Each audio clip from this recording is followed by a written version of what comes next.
Have you ever wondered why, after 65, close relationships sometimes feel more fragile?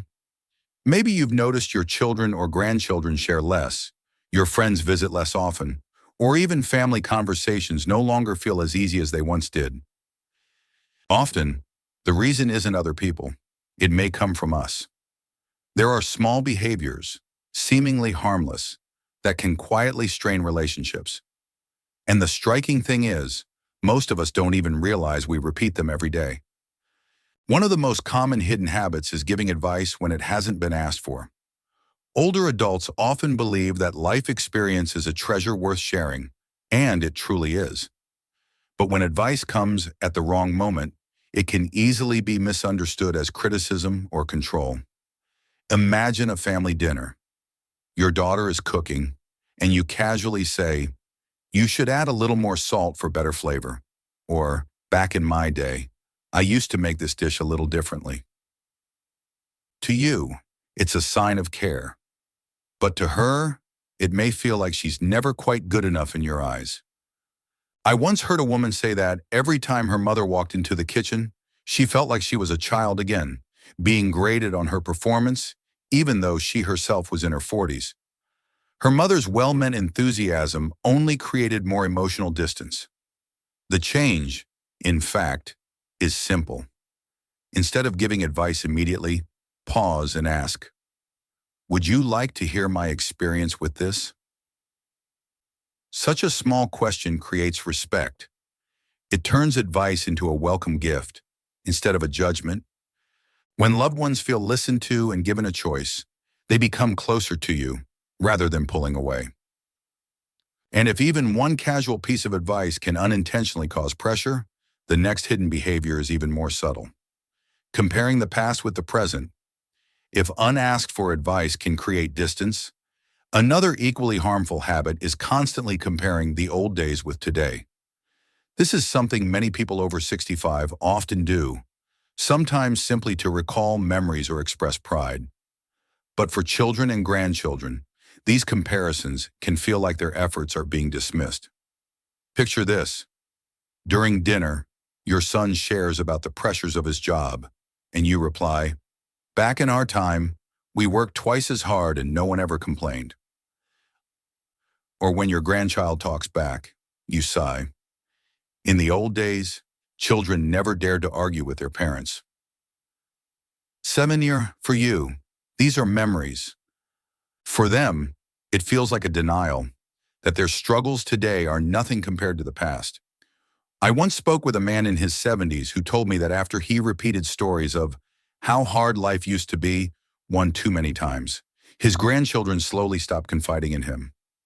They didn't want every conversation to turn into a comparison, so they chose silence, creating an invisible distance right within the family.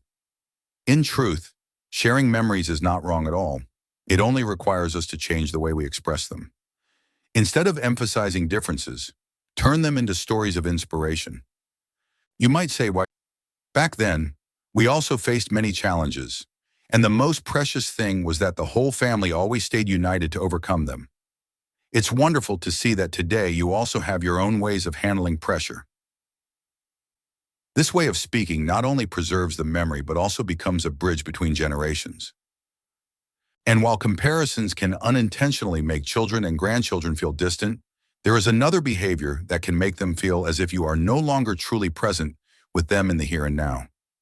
That is clinging too tightly to old memories while failing to listen to the present. If comparing the past with the present makes younger generations feel invalidated, this next hidden behavior is even subtler. Holding on to old stories without paying attention to what is happening now. After 65, memories are treasures, stories that make up who we are. But when we repeat the same old stories instead of listening to what is happening in our loved ones' lives, we can unintentionally turn ourselves into outsiders of the present. Imagine your grandchild just shared about a recent trip with friends.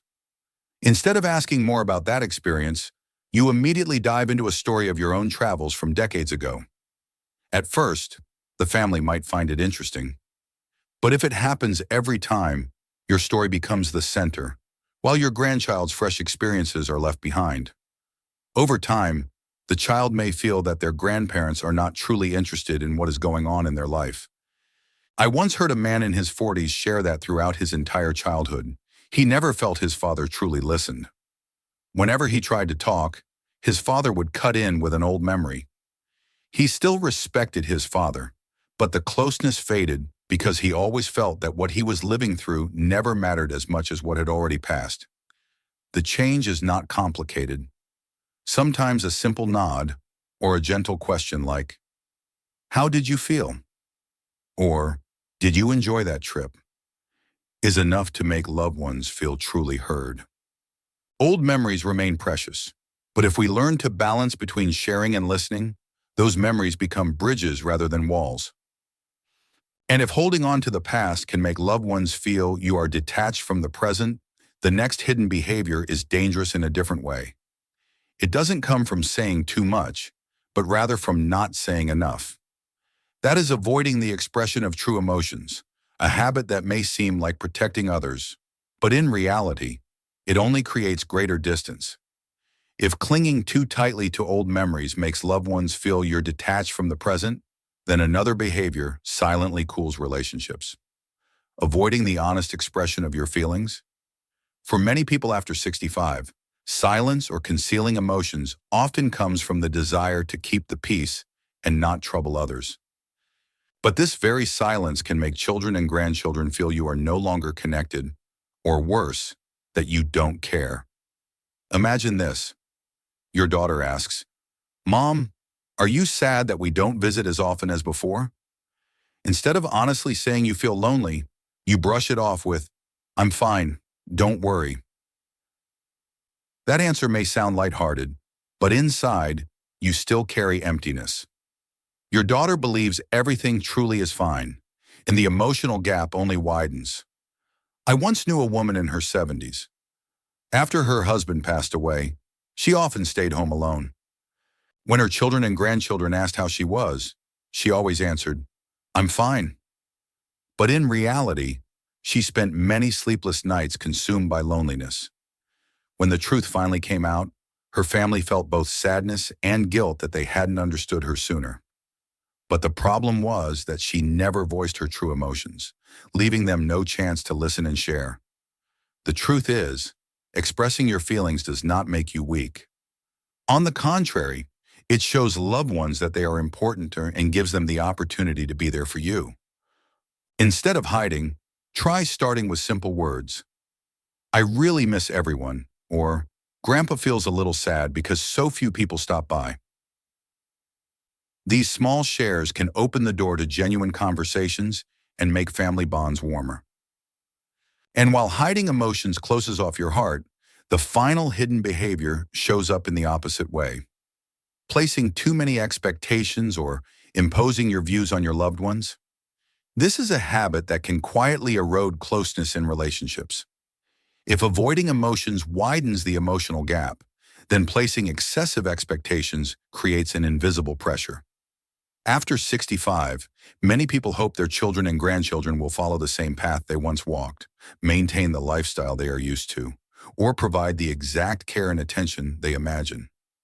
But when those expectations aren't met, feelings of disappointment and blame easily arise, and that is when relationships become damaged.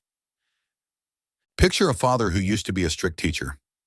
In old age, he expects his son to visit and talk every day, and for his grandson to excel in school just as he once demanded of his students. But the son is busy with work, and the grandson has passions outside academics. Instead of listening and understanding, the father repeatedly criticizes and compares. This doesn't draw his family closer. It only makes them retreat, fearful and avoidant. I once heard a woman in her 30s share, "I love my mom, but every time I talk to her, I feel like I'm never good enough because she always expects me to live the way she wants." The love was still there, but the unspoken pressure made her feel suffocated instead of nurtured. The sad truth is, when we expect too much, we often forget that our children and grandchildren also have their own lives, choices, and values. Instead of imposing, a simple phrase like, "I just want you to be happy, and whatever you choose, "I will support you" carries far greater power to strengthen bonds. Because in the end, love is not about forcing others to follow your way. It is about walking alongside them and cherishing who they are.